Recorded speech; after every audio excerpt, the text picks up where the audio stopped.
2023년 10월 17일 화요일 돈다방 미쓰리 시작하겠습니다.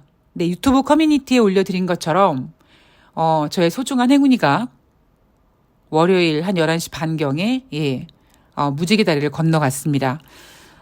일요일부터 상당히 좀 상태가 급격하게 안 좋아졌고요. 사실 그 전에는 상태가 좋아져서 굉장히 고무적이었고 진짜 이겨내는구나라고 생각을 했는데 갑자기 일요일부터 상태가 좀 많이 안 좋아지더니 결국 월요일을 넘기지 못했네요.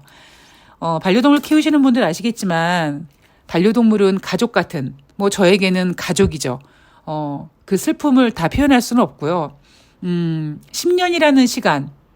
글쎄요, 제가 하루에 행운이라는 단어를 얼마나 많이 불렀을까요? 예. 그 길고 긴 시간들, 함께한 시간들을 추억하고, 그리고 제가 할 수 있는 모든 사랑을 다 줬다라고 생각하고, 그리고 또 하나는 제가 할 수 있는 일을 열심히 집중해서 하면 이 슬픔을 좀 극복할 수 있지 않을까라는 생각을 합니다. 그래서 오늘 돈다방 미쓰리 사실 녹음을 할까 말까 좀 고민을 했는데 그래도 녹음을 하기로 마음을 먹었고 오늘은 대신에 조금 방송 시간이 늦어졌습니다. 자, 10월 16일 월요일 뉴욕 증시 마감 현황을 전해드릴 텐데요. 뉴욕 증시는 상승 마감했습니다. 다우지수가 0.93%, S&P 500이 1.06, 그다음에 나스닥이 1.20% 상승했고요. 이날 전문가들이 뉴욕 증시가 상승한 이유에 대해서 3분기 기업 실적이 좋을 것 같은 기대감 때문에 상승했다라고 합니다.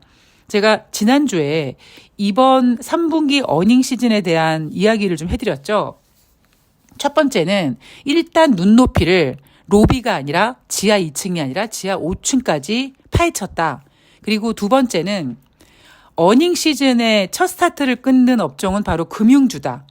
지난주 여러분 금융주 금요일날 발표됐을 때 실적들 다 좋게 나오지 않았습니까? 물론 예상치보다 높게 나왔다고 얘기하면서 그리고 금융주 같은 경우에는 글쎄요 2008년도 금융위기 때 같은 경우를 제외하고 지금과 같은 고금리 시대에 은행이 실적이 나쁠 수 있을까요? 전 그런 생각을 합니다. 올 3월 달에 실리콘밸리 뱅크 사태가 터졌을 때도 중소형 은행주들의 실적은 부진했죠. 왜냐하면 예금 인출이 된다든가 파산된다든가 이런 분위기 때문에. 그런데 오히려 그렇게 중소형 은행에 맡겼던 돈이 대형 은행주로 넘어가면서 대형 은행들의 실적이 상당히 괜찮았던 기억 아마 여러분들 생각나실 겁니다. 자, 그래서 지금 전문가들은 지난주 금요일날 어닝 시즌, 시작인데 금융주 괜찮았어. 그래서 일단 밑밥을 깔고 들어가는 거고요. 앞으로 펼쳐질 어닝 시즌 같은 경우에는 제가 앞서서 지난주 금요일 뉴욕 증시가 혼조세로 마감을 했는데 다우지수는 0.12% 상승했으나 이자 부담이 많은 나스닥 상장 기업들, 그런 기업들이 모여있는 나스닥 같은 경우에는 1%가 넘는 하락을 보였다라는 이야기까지 해드렸습니다. 자, 이날 발표된 경제 지표는요. 뉴욕주, 그러니까 우리가 엠파이어 스테이트 제조업 지수라고 불리우는 10월달 뉴욕 제조업 지수가 발표가 됐는데 9월 달에 1.9였고요. 이날 발표된 10월 달 제조업 지수는 마이너스 4.6으로 여전히 그러니까 다시 마이너스로 하락했습니다. 제가 일요일 방송에서 이 엠파이어 스테이트 제조업 지수의 흐름을 말씀드렸죠. 8월 달에는 마이너스 19였고 9월 달에는 1.9로 플러스로 전환됐는데 10월 달에 다시 마이너스 4.6으로 하락했다. 어떤 심리 지표라든가 어떤 그 제조업 지표 요런 것들은 상당히 증시에 좀 예민하고요. 특히 제가 항상 말씀드리지만 2023년도 주식시장에서 가장 중요한 이슈는 바로 실리콘밸리 뱅크 사태였고 그 실리콘밸리 뱅크 사태 때문에 경제 지표가 상당히 왜곡이란 표현은 좀 맞지 않습니다만 뭔가 좀 틀어지고 좀 다르게 보여지고 좀 그런 모습들이 있다. 그래서 엠파이어 스테이트 제조업 지표 같은 경우에는 오르락 내리락 들썩들썩하죠. 자, 11월 FOMC 회의가 이제 얼마 남지 않았습니다. 이번 주가 이제 중순으로 접어들게 되면 이번 주를 끝으로 다음 주부터는 10월 하순으로 접어들게 되고 연준 위원들의 발언들은 여러분들은 더 이상 들을 수 없게 됩니다. 블랙아웃 기간으로 들어가게 되는 거죠. 자, 이날은요. 필라델피아 연방은행 총재가 이런 얘기를 합니다. 인플레이션 둔화가 진행 중이다. 자, 인플레이션 둔화되고 있어. 잘 들어. 자, 현재 우리는 금리를 동결할 수 있는 위치에 있다라고 합니다. 이건 무슨 의미냐? 금리 동결하겠다는 얘기죠. 자, 그리고 시카고 연방은행 총재도 이런 얘기를 합니다. 인플레이션 둔화는 일시적인 현상이 아니라 추세다. 무슨 개풀 뜯어먹는 소리입니까? 그죠? 여러분 지금 3개월 연속 인플레이션이 지금 거의 반등하고 있습니다. 추세로 얘기하기에는 좀 무리가 있을 수는 있습니다만 $90 넘게 갔던 국제유가가 $90 아래로 내려오면서 어느 정도 안정이 될 것 같은 느낌적인 느낌이었습니다만 이스라엘과 팔레스타인의 무력 충돌로 인해서 이게 중동 지역의 다른 지역들끼리 다른 국가들끼리 확산될 경우 다른 국가들의 참전이 이루어질 경우 국제유가는 다시 뛸 수 있다. 이런 얘기 나오지 않습니까? 그렇기 때문에 이 시카고 연방은행 총재가 인플레이션 둔화는 일시적인 현상이 아니라 추세다. 즉 지금 미국의 인플레이션은 잡히고 있다라고 얘기하는 시대의 쌉소리를 하고 있는 겁니다. 자, 그리고 이런 얘기를 해요. 11월 금리 결정과 관련해서 아직 마음을 정하진 않았다. 내가 11월 달에 금리를 인상할지 동결할지 몰라. 내 마음 안 보여줬어. 근데 나는 연준이 얼마나 금리를 높이 인상하느냐가 중요한 게 아니라 얼마나 오랫동안 제약적인 수준으로 유지해야 되는지 그쪽으로 이제 시각이 넘어갈 때다라는 얘기를 합니다. 여러분 이게 무슨 의미인지 혹시 아십니까? 시카고 연방은행 총재가 한 얘기 다시 한번 풀어드리면 나는 마음을 정하진 않았어. 금리를 인상할지 동결할지 아직까지 마음을 정하진 않았는데 나는 있지 연준이 얼마나 금리를 높게 올려야 되는 그런 관점에서 어찌 보면 지금 금리를 얼마나 오래 유지할 건지로 넘어가야 된다라는 생각이야. 자, 그 얘기를 조금만 더 확장해 보면은요.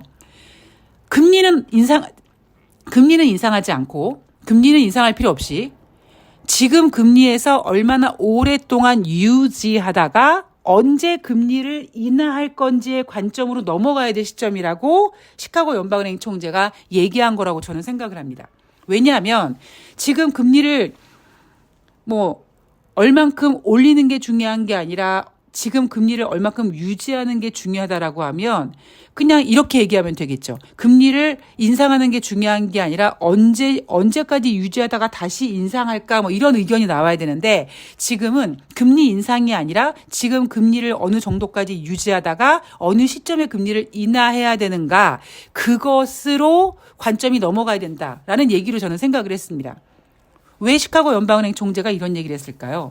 제가 앞에서 잠깐 내년도 시황에 대해서 말씀드리면서 어쩌면 지금 이스라엘과 팔레스타인의 이런 무력 충돌로 인해서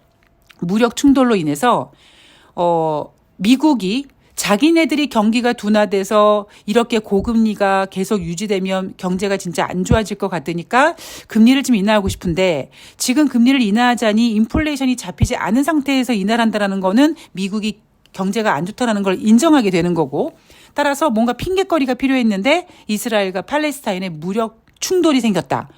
이 충돌을 조금 더 확산시켰을 때 미국은 저기 가자 지역, 저기 중동 지역, 저기 지정학적 리스크 때문에 우리 미국은 말이야 경제가 좋은데 쟤네들 때문에 이번에 금리 인하해야겠네. 글로벌 경제 걱정이네. 약간 이런 생각을 하고 있을 거다. 그래서 아직은 정확하진 않습니다만 저는 무조건 12월 달까지 금리 인상을 못하고 1월이나 아니면 그 다음 월에는 그러니까 2024년도 초반에는 금리를 한번 인하하게 되지 않을까. 그때는 이스라엘과 팔레스타인의 무력 충돌일지 아니면 다른 핑계가 생길지 모르겠습니다만 어쨌든 어떠한 연준이 금리를 인하하게끔 만드는 어떤 그 이슈가 만들어져서 금리를 인하하지 않을까 저는 그런 생각을 하고 있습니다. 자, 3분기 어닝 시즌에 대한 이야기를 좀 해보면 3분기 어닝 시즌 금융주 잘 나왔죠. 그리고 눈높이 지하 5층까지 후벼 팠습니다. S&P 지수에 상장된 기업들의 3분기 순이익 전년 동기 대비 0.4% 증가됐을 거라고 예상하고 있습니다. 여러분 혹시 기억나실지 모르겠는데요. 2018년도 미국의 그 분기 실적 발표할 때 뭐라고 했냐면 이번 어닝 시즌에 S&P 500 기업에 상장된 그 기업들의 어닝 그 기대치는, 그러니까 전망치는 뭐 24% 이렇게 두 자릿수, 그것도 압도적인 두 자릿수였었습니다. 그런데 이제는 고작 한다는 짓이 뭐냐면 고작 전년 동기 대비 0.4% 증가됐을 거야 라고 얘기합니다. 눈높이 크게 낮춰놨고 그 눈높이를 낮춰놓은 상태에서조차도 0.4%밖에 증가하지 못했을 거라는 그런 이야기를 했습니다. 그리고 전문가들은 금융주 좋았으니까, 어닝 시즌의 첫 스타트 좋았으니까 투자자들에게 자 괜찮아 자 어닝 시즌 기대해 이렇게 바람몰이를 하고 있는 겁니다. 자, 월요일 뉴욕 증시 이렇게 마감을 했고요. 대한민국 주식시장은 또 미국 주식시장이 반등했고, 이 반등한 내용에는 어닝 시즌에 대한 기대감과 연준이 11월 달에 금리 인상을 못할 거라는 기대감이 맞물려서 대한민국 주식시장은 지금 다시 2,462포인트까지 올라와 있습니다.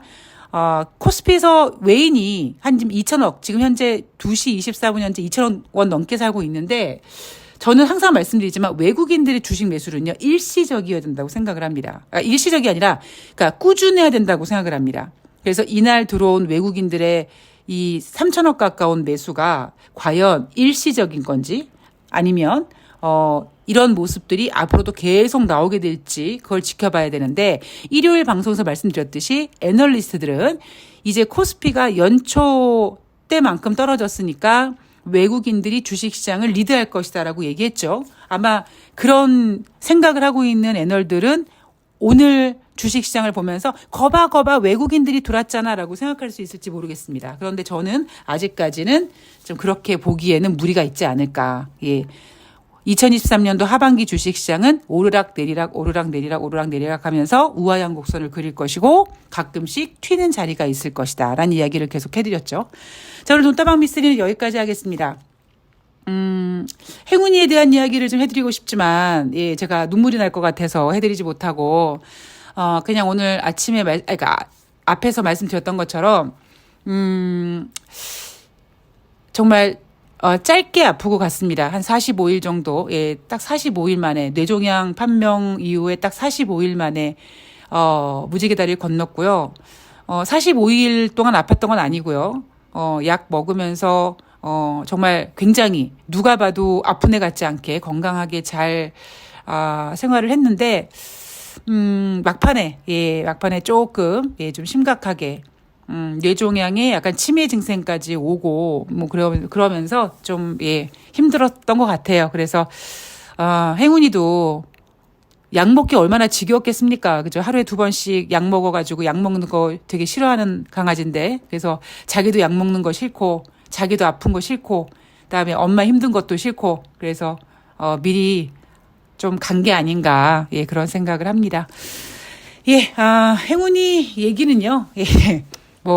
제가 마음속에 추억하고 간직하고 그러겠습니다. 여러분들 위로해 주셔서 감사하고요. 저는 내일 오늘보다 조금 더 나은 모습으로 10월 17일 화요일 뉴욕 증시 가지고 찾아뵙도록 하겠습니다. 오늘 화창한 가을 날씨 여러분들 비타민 D 충분히 나올 수 있도록 햇살 좀 쬐시고요. 저는 내일 뵐게요. 고맙습니다.